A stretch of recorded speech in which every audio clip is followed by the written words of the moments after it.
en train de se dire mais qu'est-ce qui va m'arriver?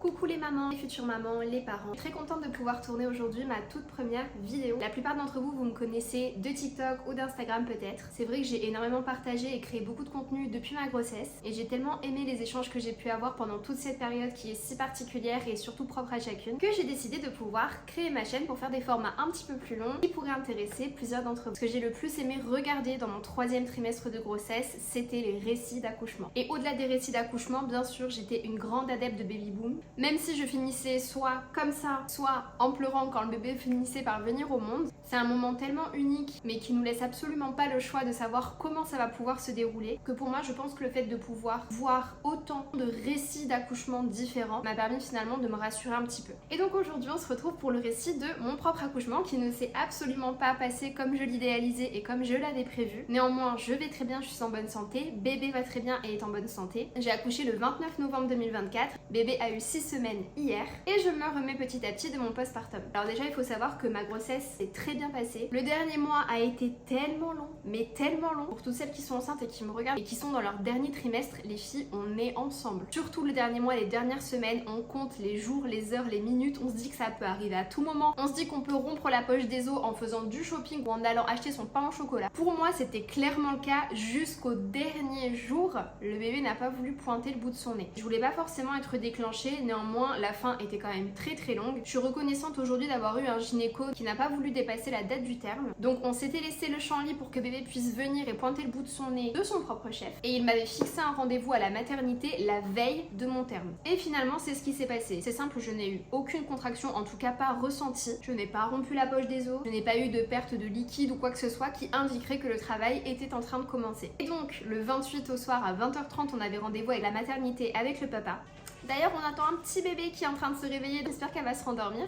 Papa est allé à la rescousse. Donc je disais, on avait pris toutes nos affaires, la valise de maternité, le sac pour la salle de naissance. Finalement on a été accueillis du coup par les sages-femmes de nuit qui nous ont installés dans une salle de travail pour pouvoir me faire les premiers examens. Donc on a fait un premier monito, on voyait quelques contractions sur le monito, même si moi je n'avais absolument aucun ressenti de contraction, mais vraiment absolument rien. Au bout d'une petite heure ils m'ont examiné en me disant que ça pouvait se passer de deux manières différentes. Première manière c'était qu'ils allaient m'examiner et que si mon col était totalement effacé, qu'il y avait potentiellement un début de travail, je rentrais à la maison et je revenais le lendemain pour laisser faire les choses naturellement. La deuxième option c'était que mon col était encore long, que je n'étais pas du tout dilatée ou alors très peu à un doigt, et dans ce cas-là ils allaient me faire un déclenchement avec l'injection du gel. Et d'ailleurs je me rappellerai toute ma vie mais quelle frayeur ça a été pour moi qu'à ce moment là quand ils me disent qu'ils pourront potentiellement me déclencher le soir, ils me disent que la maternité est saturée, que la maternité elle est comme ça, full blindée, et que papa ne pourra pas rester pour la nuit.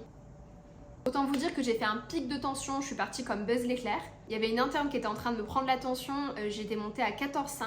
Elle a commencé un petit peu à s'affoler, me demandant si moi j'avais déjà eu justement des problèmes de tension pendant ma grossesse. Pas du tout, mais vu l'annonce qu'elle venait de me faire, autant vous dire que j'étais complètement paniquée. C'était quand même très sympa, mais c'était juste hors de question que papa rentre à la maison et que je reste toute seule à la maternité si le travail devait commencer. Émotionnellement et physiquement, je pense que j'aurais pas pu gérer. Finalement, elle m'examine, le col était encore long et je n'étais dilatée effectivement qu'à un doigt. Donc, elle m'annonce qu'elles vont devoir me garder. Voyant ma détresse sur mon visage, j'étais à deux doigts de pleurer quand elles m'ont dit que papa pouvait pas rester. Elles sont revenues 45 minutes plus tard, j'étais toujours sous monito, en me disant qu'il y avait un autre couple qui était dans la même situation que nous, ils avaient à peu près le même âge, ils étaient sympas, et le papa ne voulait pas partir non plus. Parce qu'en fait le souci qui faisait que le papa ne pouvait pas rester, c'est que je devais partager la chambre avec une future maman. Jusque là c'était vraiment relou parce que j'avais envie d'être dans une chambre individuelle et d'être tranquille, et surtout d'être avec mon chéri. Et là où je comprenais, c'est qu'on pouvait pas imposer que le papa soit dans la chambre où la future maman, qui ne nous connaît ni d'Adam ni d'Ève, était en train potentiellement de faire son début de travail. Mais finalement, le couple étant dans la même situation que nous, le papa ne voulait pas partir, mon chéri ne voulait pas partir, c'est ce qui a finalement fait que papa pouvait rester. Donc on était à la maternité depuis 20h30, il était à peu près 22h30 quand ils m'ont injecté le gel. La sensation c'est exactement la même que quand ils vous examinent. Ils injectent un gel à ce moment-là, c'est pas agréable mais ça me fait pas mal. Et après ils m'ont laissé sous monito pour voir comment je réagissais, comment le bébé réagissait également. Ils m'ont gardé dans la salle de travail jusqu'à peu près minuit. À minuit on a pu monter dans la chambre où on a du coup rencontré en pleine nuit les futurs jeunes parents avec qui on allait partager la chambre. À la base je suis pas quelqu'un de très compliqué, je suis même quelqu'un de très sociable, mais là on est quand même dans un contexte où on a envie d'être dans une chambre seule et on a envie d'être tranquille, de pouvoir pouvoir allumer la lumière si on a envie, de pouvoir aller aux toilettes si on a envie d'aller aux toilettes, de prendre une douche si on a envie de prendre une douche. Donc là, je vous avoue que j'étais un petit peu saoulée. Donc forcément, on arrive dans une chambre à partager, on avait un seul petit lit. Le pauvre papa, il avait juste une chaise bien dure, bien en plastique. On était exténués, donc on a essayé de partager le lit tous les deux. J'ai réussi rapidement à fermer les yeux, le papa a réussi un petit peu à fermer les yeux, jusqu'à 1h30 du matin. Et à 1h30 du matin, j'ai commencé à sentir ma toute première contraction. Pendant tout le long de ma grossesse, le dernier trimestre, les dernières semaines, je ne savais même pas à quoi ressemblait une contraction, qu'est-ce que j'allais ressentir. J'avais absolument tous les sons de cloche. Certaines me disaient que ça allait être la même douleur que les règles, mais beaucoup plus intense, sauf que je suis pas du tout sujette à avoir des douleurs pendant les règles, donc ça m'aidait pas trop. D'autres m'ont dit que c'était plutôt comme une gastro, le fait d'avoir très envie d'aller aux toilettes et donc d'avoir très mal au ventre. Bref, finalement, moi je l'ai plutôt ressenti comme des crampes. Effectivement, le ventre se durcit énormément. Et j'ai compris que c'était une contraction parce que c'était quelque chose que je n'avais jamais ressenti et qu'elle faisait un pic qui finalement redescendait, comme on avait pu m'expliquer dans mes cours de préparation à l'accouchement avec la sage-femme. Donc là, je réveille mon chéri en lui disant que je commence à avoir des contractions, mais qu'elles sont absolument pas douloureuses. C'était des petites crampes. Je me suis dit, mais si c'est ça les contractions, wouhou, je peux vous faire 15 gosses d'affilée, aucun problème. Rigole ma grande, rigole. Impossible de me rendormir parce que autant je pensais que les contractions allaient être quand même assez espacées comme quand on imagine un début de travail, type une contraction toutes les 10 minutes ou autre, pas du tout. Moi, elles n'étaient pas douloureuses, mais elles étaient très rapprochées. C'était une contraction toutes les 2 minutes.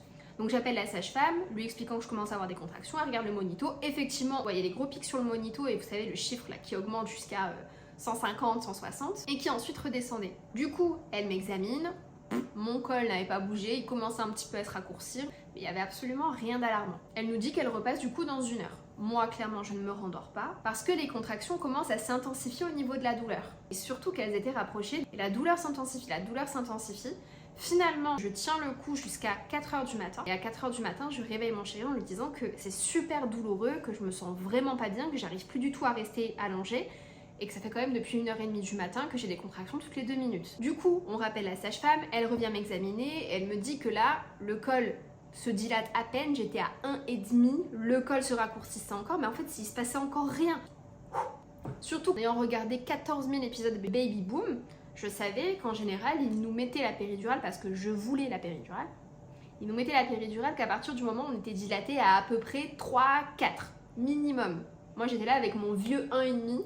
Qu'est-ce qui allait m'arriver? Donc elle me dit, va falloir du coup commencer à gérer votre douleur. Donc elle m'a apporté un ballon, elle m'a conseillé d'aller prendre une douche chaude. Mais je vous laisse imaginer ma voisine de chambre. Moi qui suis en début de travail avec des contractions, des douleurs, il est 4h du matin, donc eux ils étaient en train de dormir paisiblement. Au début, bon, je contiens, je fais aucun bruit, etc. Mais quand les douleurs se sont intensifiées à 4h du matin, la nénette, toutes les 2 minutes, elle m'entendait faire... C'était l'enfer pour elle, j'en suis sûre. Je l'ai jamais recroisée, mais je me rappelle très bien de son visage, surtout le visage plus de son chéri. Mais je me dis que si un jour on les recroise, mais l'histoire elle est phénoménale. Finalement, au moment où la sage-femme part, je sens une petite décharge électrique du coup en bas et je commence à sentir un liquide qui coule. Mais un tout petit peu, vraiment un tout petit peu de liquide. Je me suis dit mince, c'est soit une des contractions qui m'a donné une fuite urinaire, mais ça m'étonnerait que ce soit la poche des os. Donc c'était un petit peu bizarre, mais ça m'avait fait un petit peu mal quand même. Vraiment un petit électrochoc en bas. Je le dis à mon chéri, il me dit bah attends, on va se lever, on va aller voir, on va aller changer. Et je me lève, je commence à marcher et ça continue de couler, Donc oui, à ce moment-là, on a soupçonné que la poche des os s'était rompue, mais qu'elle n'avait pas fait un gros plaque, comme on peut voir dans les films où vraiment il y a toute l'eau qui se déverse sur les jambes et les pieds. Là, c'était vraiment petit, ça coulait vraiment petit à petit. Donc au moment où la sage-femme m'amène le ballon, etc., pour que je puisse essayer de gérer un petit peu mes contractions, elle me réexamine et effectivement, elle confirme que ma poche des os s'était bien rompue, donc il était 4h30 du matin. Sauf que là, je sais pas si on vous l'a déjà dit si vous n'avez pas encore accouché, mais on dit qu'à partir du moment où la poche des os s'est rompue, la douleur des contractions est beaucoup plus intense. Mais là, on est passé d'un 5 sur 10 de douleur, on est monté à 8,5 direct. Ça veut dire que là, ça faisait vraiment mal. Quand la contraction commençait et que ça montait en pic, là c'était plus des petites crampes. Là moi je l'ai vraiment ressenti, ça m'est arrivé quelques fois d'être tellement malade, d'avoir tellement mal au ventre, d'avoir envie d'aller aux toilettes. On sent qu'on peut s'évanouir de douleur tellement on a mal dans le bas du ventre. Moi c'est vraiment comme ça que je les ai ressentis. Donc ça, toutes les minutes, c'est simple, on n'était pas toutes les 2 minutes, c'était toutes les minutes. Ce qui m'a un petit peu soulagée, c'est effectivement d'aller dans la salle de bain, on a mis le ballon dans la douche. Je me suis assise dessus et du coup mon chéri me faisait couler de l'eau partout, sur le ventre, ça me faisait beaucoup bien dans la nuque. Donc dans la nuque, sur le ventre, sur tout le corps. Et puis j'essayais de faire un petit peu des mouvements en rond et des mouvements en 8 sur le ballon pour me soulager. mais c'était vraiment très dur. Et la gestion de la douleur, si vous êtes comme moi à souvent répéter je suis pas quelqu'un de douillette, je suis pas quelqu'un de douillette, écoutez-moi, douillette ou pas douillette, c'était l'enfer pour moi. Vraiment, je n'ai jamais ressenti une telle douleur de toute ma vie. Et puis les secondes sont des minutes, les minutes sont des heures, ça passe vraiment très lentement. J'essayais de tenir pour pas appeler la sage-femme et appuyer sur le bouton rouge là à côté du lit toutes les 30 secondes, mais j'essayais de tenir peut-être 30 minutes, 45 minutes et ça faisait tellement mal. En plus, ça a duré très longtemps. Mon calvaire a commencé à 4h30 du matin avec les contractions qui se sont intensifiées après la rupture de la poche des os et j'ai dû tenir comme ça jusqu'à l'injection de la péridurale à 9h du matin. Donc avec des contractions toutes les minutes, avec une douleur intense. Mon chéri, il était juste adorable, il essayait de tout faire pour me faciliter la vie. Il voyait très bien que c'était impossible pour moi de parler parce que sinon je suis une grosse pipelette, hein, donc il m'aurait vu déblatérer plein de choses, mais là il voyait que je voulais pas parler, donc il ne me parlait pas. Il essayait de me tenir, moi je le serrais pendant les contractions, je serrais tout ce que j'avais sur lui, ses bras, ses mains, ses vêtements, tout. Et donc là, toutes les 45 minutes, la sage-femme revient, donc toutes les 45 minutes, elle me réexamine. Mon col commence à se dilater un petit peu plus. Elle me disait bon, il faut vraiment qu'on arrive quand même à se rapprocher des 2, mais un 2 confirmé. Là, vous êtes à un 1,5, il nous faut un 2 quand même confirmé. C'est désespérant. À ce moment-là, c'est désespérant. Elle vient de 4h du matin jusqu'à 9h toutes les heures me dire que c'est toujours pas suffisant. Elle est en train de se dire mais qu'est-ce qui va m'arriver? Pensez toujours à ma voisine de chambre. Hein. Elle a tout vécu. La pauvre, elle s'était aussi faite déclencher comme moi, sauf qu'elle a pas eu de début de travail, donc pas de contraction, rien. Moi j'ai eu tellement mal vers les 6h, 7h du matin que j'ai vomi de douleur tellement j'avais mal, je pleurais. Et donc du coup la pauvre elle devait être dans son lit comme ça, tétanisée en train de se dire mais qu'est-ce qui va m'arriver? La cousine à côté elle est en train de crever. Honnêtement aujourd'hui quand j'y pense je ris, vraiment ça me fait trop rire. Je me demande même comment elle doit le raconter, elle doit se dire j'avais ma voisine de chambre qui commence à être en travail, je l'entends vomir, je l'entends pleurer, je l'entends pas hurler, mais vous savez, au bout d'un moment, vous avez tellement mal qu'il faut que ça sorte en fait. Donc vraiment, j'étais là.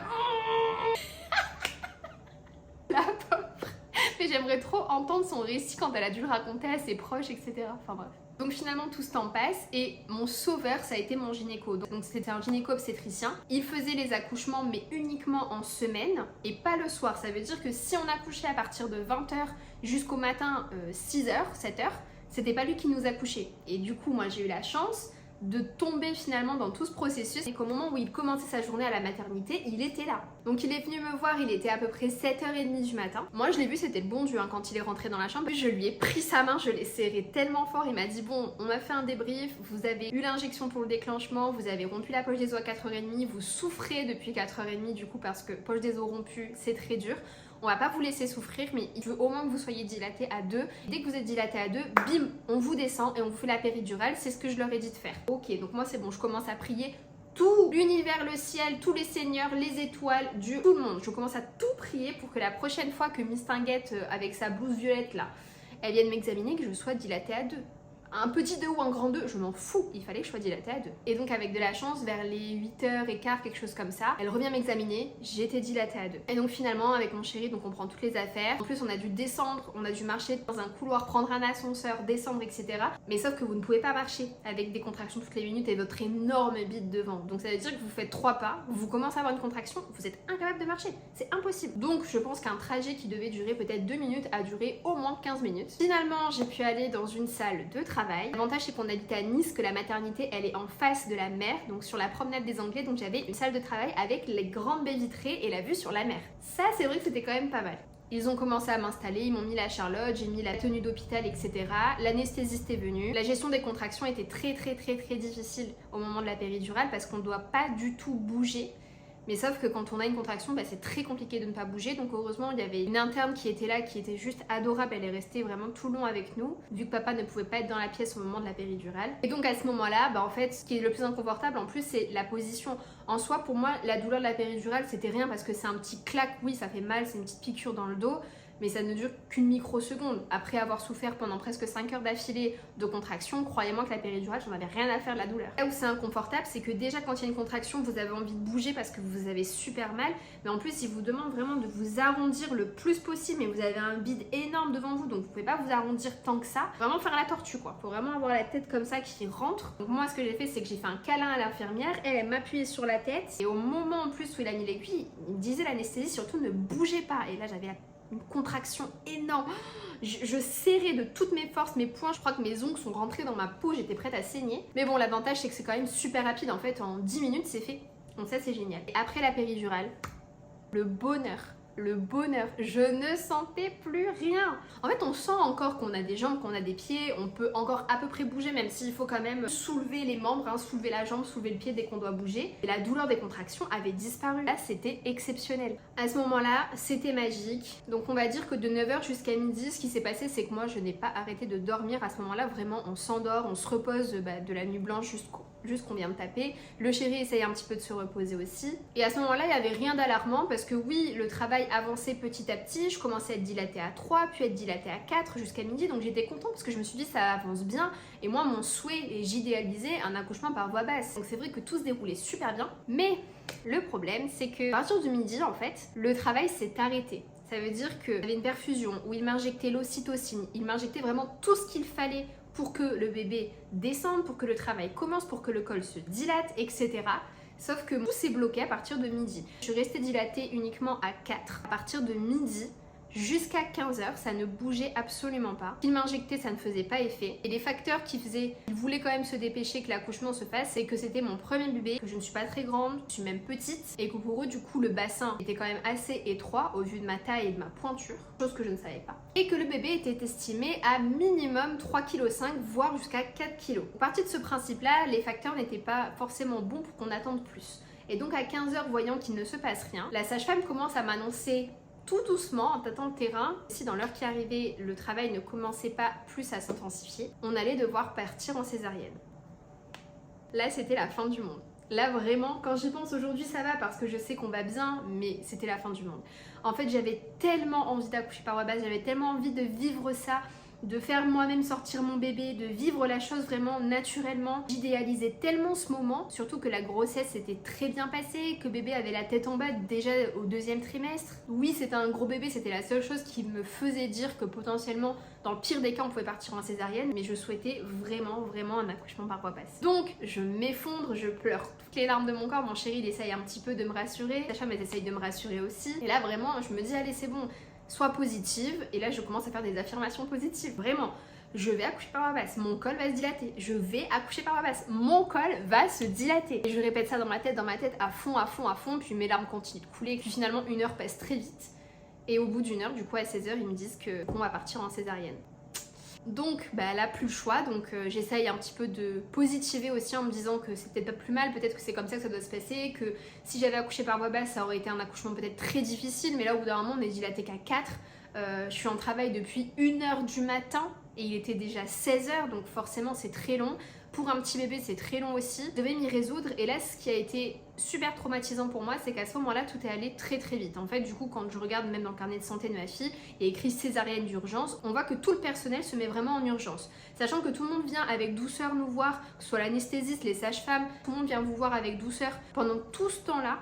Et à ce moment-là, tout le monde se met en alerte. Donc on vient, on m'habille, on me met la Charlotte, le brancardier qui vient, mon chéri qui remballe les affaires, il voit qu'il doit se dépêcher. Ni une ni deux, il m'emmène dans une salle, ils me disent que le chéri pourra pas être là tout de suite, mais qu'il pourra être là pendant la césarienne, mais uniquement au moment où tout sera prêt, donc pas pendant l'installation. Il nous bouscule énormément et c'est ce qui fait qu'en fait ça devient très stressant. Moi je sais pas trop ce qui s'est passé, je fais des allergies en fait à la morphine et donc je l'ai annoncé de but en blanc à toutes les personnes que je croisais, tout le personnel hospitalier que je croisais. Et je le sais aujourd'hui parce que mon gynéco me l'a dit lors de ma dernière visite, en fait c'est pas qu'ils se sont foirés au niveau des doses pour l'anesthésie, pour la césarienne, mais c'est que ce qu'ils m'ont injecté, ça m'a rendu totalement stun. Ça veut dire qu'une partie de mon esprit était là, mais une partie de mon esprit n'était plus là. J'avais l'impression vraiment de subir tout ce qui se passait. Les personnes qui me parlaient, j'arrivais à peine à leur répondre alors que j'entendais ce qu'ils me disaient. Je ne contrôlais absolument rien. Et pour vous dire encore aujourd'hui, je n'ai quasiment aucun souvenir du bloc et de la césarienne. Je me souviens de mon chéri qui me parle pour essayer de me rassurer.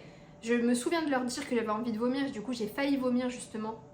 C'est là que mon gynéco m'a dit qu'il m'avait injecté un peu une dose de cheval au niveau de l'anesthésie pour la césarienne, qui fait que normalement on n'est pas censé avoir justement de nausées ou autre. Donc je me rappelle que tout le monde essaye de me parler, tout le monde essaye de me stimuler. Je me rappelle du grand champ opératoire devant moi. On a l'impression de suffoquer parce que claustro, d'être bloqué comme ça avec un grand champ devant nous. En plus, ils nous installent avec les bras écartés, sûrement pour les perfusions, etc. Donc ça veut dire qu'on est comme ça, on peut pas bouger. On a champ opératoire devant la tronche. Dans une situation où en plus je comprenais pas trop ce qui se passait, que j'étais complètement dans les pommes, c'était pas évident du tout. La chose dont je me rappelle, c'est que tout le monde essayait de me parler, de me stimuler un petit peu pour que je reste réveillée. Mon chéri qui est venu pour essayer de me rassurer, je pense qu'il s'est préparé psychologiquement, il s'est dit faut absolument que j'arrive à la détendre parce qu'elle est au bout de sa life. Et donc il est venu en me parlant de bouffe. Moi je suis une grosse gourmande, il est venu en me parlant de bouffe. Moi j'étais comme ça, avec ma Charlotte, mon chat opératoire. Je me dis alors t'as envie de manger quoi? Après je vais te chercher tout ce que tu veux. Il parlait super vite, il était au taquet. Tu veux du saumon, tu veux du foie gras, je vais aller te le chercher. Puis moi j'étais comme ça, j'arrivais même pas à répondre. J'étais là, oui, je sais pas, truc, enfin bref. Et puis après c'est vrai que ça allait très vite au moment où il est arrivé. 5 minutes après on a entendu l'heure, on a entendu ma fille pleurer. Ça par contre c'est un souvenir que j'ai, je suis très contente de l'avoir gardé. La sensation de quand ils me l'ont posé dessus, la sensation du corps chaud et humide du coup dessus et elle qui pleure et je me rappelle de ses yeux, elle avait déjà les yeux ouverts, elle est très éveillée depuis qu'elle est née, les yeux noirs et un petit peu tirés et je me rappelle vraiment de ce regard quand je l'ai vu. Après ça s'est enchaîné mais le problème c'est que là je me souviens quasiment vraiment de rien, c'est des tout petits souvenirs, un petit peu comme quand on a trop bu et qu'on est un lendemain de soirée qu'on se rappelle que quelques passages, ben moi c'est exactement ce qui s'est passé. Le papa est parti avec Lénie, avec notre fille du coup, faire les examens avec la pédiatre, etc. Et on s'est retrouvés du coup en salle de réveil, on a dû rester du coup pendant 2 heures. J'ai des photos dans mon téléphone, des vidéos, etc. Mais les souvenirs sont vraiment très incertains. On m'a juste demandé si je voulais faire la tétée d'accueil, oui parce que mon souhait était d'allaiter et j'allaite du coup encore aujourd'hui. Mais sauf que, comme je vous disais, j'avais plus possession de moi, de mon corps. J'avais qu'une seule envie, c'était de dormir, mais je savais que je devais rester réveillée, que j'avais une responsabilité. Donc très frustrant. Ils ont réussi à me la poser sur moi tant bien que mal. Elle a réussi à téter sur moi du coup pendant la salle de réveil, donc voilà. Puis 2 heures après, donc vers 18h, on a pu remonter dans notre chambre. Cette fois-ci une chambre parentale individuelle. Papa avait son lit, maman avait son lit. C'était la chambre qu'on avait choisie à la base. Et ça y est, on était parents. Ça veut dire qu'à partir de ce moment-là, il n'y a plus personne. Ça faisait bientôt 24 heures qu'on était entouré de personnes H24. Et là, ils nous laissaient dans notre chambre. Moi j'étais sur mon lit, papa était sur son lit, on avait le petit berceau avec bébé au milieu. Et puis ça y est, notre vie de parents commençait. À ce moment-là, je vous avoue, je me sentais pas très bien, je me sentais dépassée. Je le disais à mon chéri, parce que j'étais encore un petit peu dans les vapes.